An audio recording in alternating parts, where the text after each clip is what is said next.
এই আশ্বিন মাসের কুকুরে বেশি কামড়ালেও আল্লাহর রহমতে আমাদের ভ্যাকসিনের কোনো অভাব হবে না। মাননীয় স্পিকার স্যার, আমরা এরই মধ্যে উনি যেটা বলেছেন ডোজেস সম্বন্ধে 0 আওয়ার থেকে 18 আওয়ার পর্যন্ত 18 দিন পর্যন্ত মানুষের পরপর 4টা ডোজ দিতে হয়।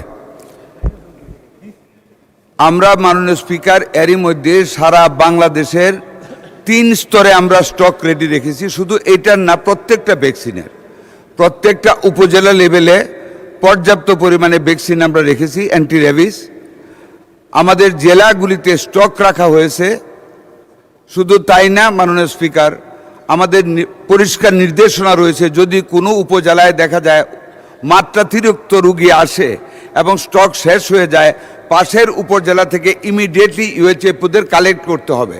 সেটারও যদি শেষ হয়ে যায় জেলা থেকে নিবে।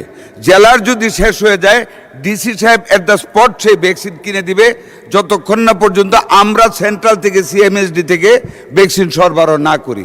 4 স্তরে আমরা মজুত রেখেছি। ইনশাল্লাহ মাননীয় সংসদ সদস্যকে নিশ্চয়তা প্রদান করতেছি, এই আশ্বিন মাসের কুকুরে বেশি কামড়ালেও আল্লাহর রহমতে আমাদের ভ্যাকসিনের কোনো অভাব হবে না। মাননীয় স্পিকার, আপনাকে ধন্যবাদ।